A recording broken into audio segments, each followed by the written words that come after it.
One of the commonest way of describing people is in terms of the language they speak. When we refer to a person as Tamil or an Uriya, this usually means that he or she speaks Tamil or Uriya and lives in Tamil Nadu or Odisha. Nowadays what we speak? Odisha. New name of Odisha is Odisha. We also tend to associate each region with distinctive kinds of food, clothes, poetry, dance, music and painting. Sometimes we take these identities for granted and assume that they have existed from time immemorial. However, the frontiers separating regions have evolved over time. Also, what we understand as regional cultures today are often the product of complex processes of intermixing of local traditions with ideas from other parts of the subcontinent. As we will see, some traditions appear specific to some regions, others seem to be similar across regions, and yet other derive from older practices in a particular area but take a new form in other regions. So likewise, India has unity diversity, and each different state has a different set of language, different set of food, different set of festivals, different set of clothes obviously, and so many things. So when we examine a particular state, we examine each and every aspect of that particular area, whether that is a language, whether it is food or clothes or the festivals. This is what we call as regional culture, है ना. जैसे जब बात होती है कि यार हमारे यहाँ ये होता है, यूपी में हम लोग ऐसे फॉलो करते हैं, महाराष्ट्र में कोई चीज़ ऐसे फॉलो अप होती है, किसी के बर्थ पे कुछ रिचुअल्स हमारे हैं, कुछ वहाँ के होंगे. Fine, we all know that. Yes. Now, the Cheras and the development of Malayalam. So, as we are dealing in the medieval history, so we will be seeing about Malayalam. Malayalam is what? A language. It is a language, and the people who speaks it.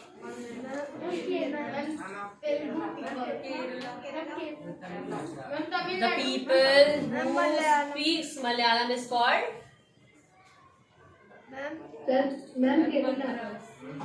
That is a state, na? Yes.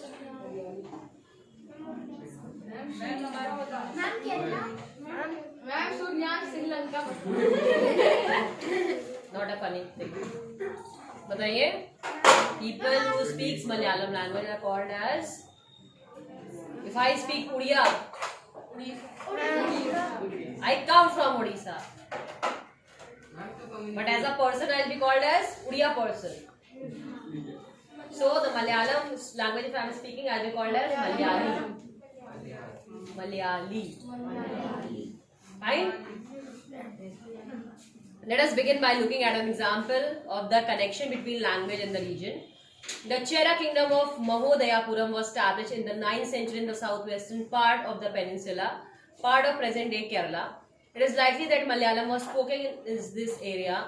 The rulers introduced the Malayalam language and script in their inscriptions. In fact, this is one of the earliest examples of the use of regional language in official records in the subcontinent.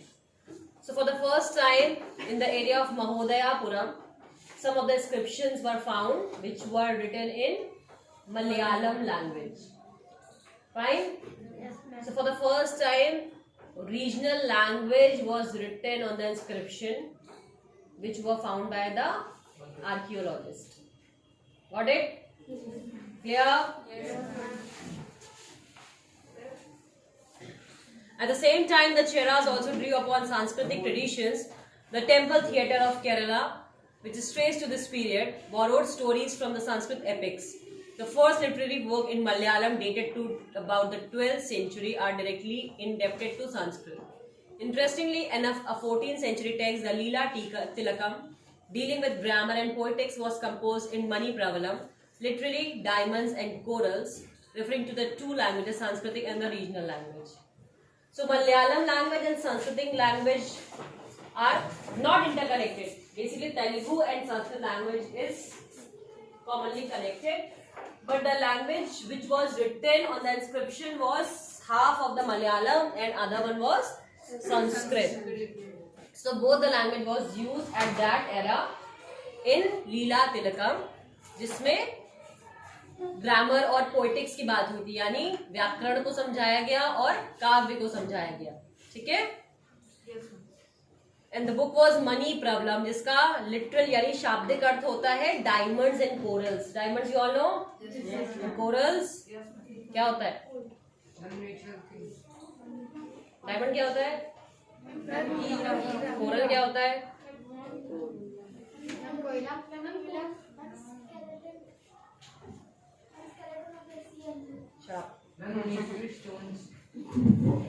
Corals are सीप जो होते हैं ना, coral reef पड़ी है ना, CP मोती जिसमें से निकलती है। समझ में आ गया? हाँ बेटा, मैम कोरल रीफ मैम सी एनिमल है ना? yes, coral reef is a sea animal. Rulers and religious traditions, the Jagannath cult. Jagannath Puri के बारे में सुना है? Yes. In other regions, regional cultures grew around religious traditions. The best example of this process is the cult of Jagannatha, literally Lord of the world, a name for Vishnu. Jagannath Puri जिनकी यात्रा निकलती है, ये विष्णु के ही अवतार थे। फाइन, ठीक है। It is in Puri, Orissa. Mark करिए इसे, this is important for you. The local tribal people make the wooden image of the deity, which suggests that the deity was originally a local god who was later identified with Vishnu. तो वहां के जो tribes थे, ये लकड़ी की एक पूजा मतलब मूर्ति बनाते थे, है ना, और उसकी पूजा करते थे। जो धाम पुरी की यात्रा होती है, बैठा के रथ पे वो उनको पूरा घुमाया जाता है। बाद में लोगों ने ये चीज एक्नॉलेज की कि जो शक्ल है, जो फेस है, वो विष्णु भगवान से मिलता जुलता है और वो उन्हीं के अवतार है।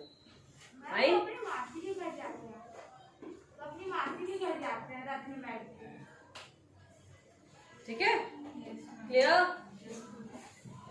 In the 12th century, one of the most important rulers of the Ganga dynasty, Anantvarman, mark करिए, Anantvarman was from Ganga dynasty,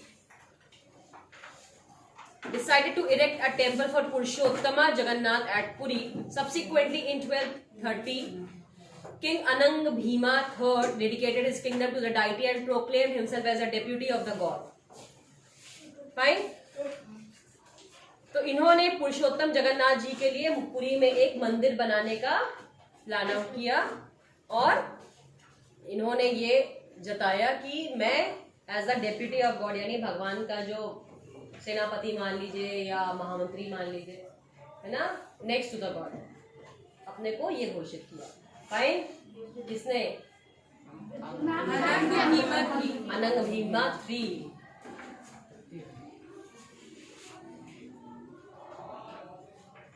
As the temple gained in importance as a center of pilgrimage, its authority in social and political matters also increased. All those who conquered Odisha, such as the Mughals, the Marathas, and the English East India Company, attempted to gain control over the temple. They felt that this would make their rule acceptable to the local people.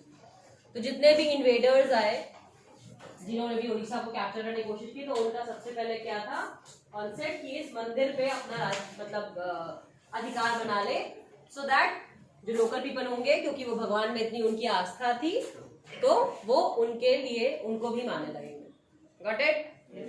Clear? Yes, Jagannath temple.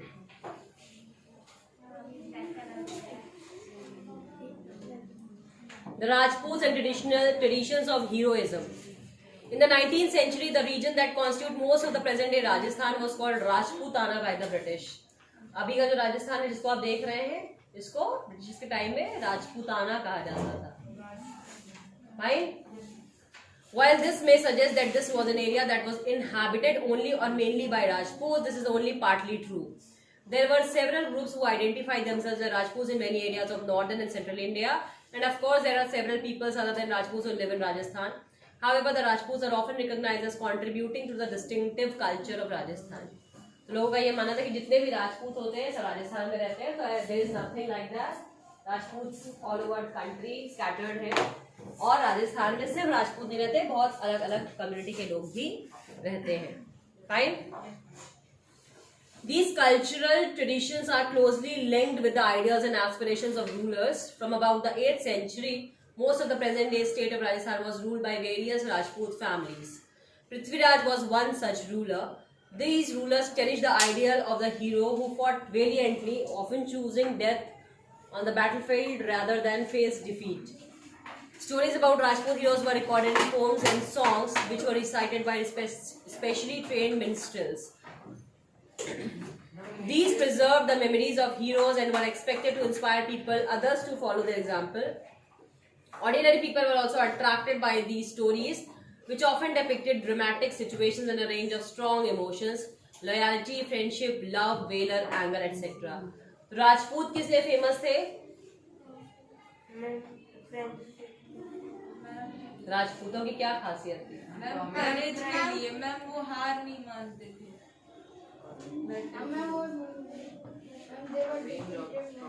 हाँ? They always keep their promises. And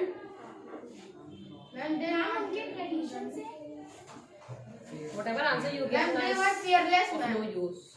Always They were fearless. fearless. They are fearless. And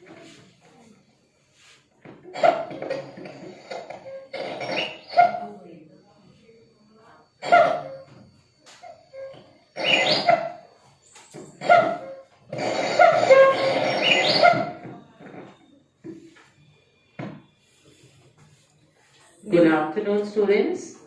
So now you have to wish good afternoon to your teachers. Thank you.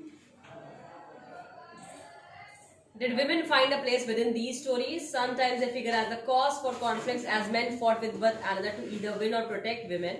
Women are also depicted as following their heroic husbands in both life and death. There are stories about the practice of sati or the immolation of widows on the funeral pyre of their husbands. So those who followed the heroic ideal often had to pay for it with their lives.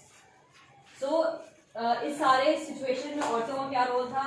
Generally ये माना जाता था कि औरतों की वजह से ही दो राजाओं में लड़ाई हो जाती थी, चाहे उनको बचाने के लिए, है ना?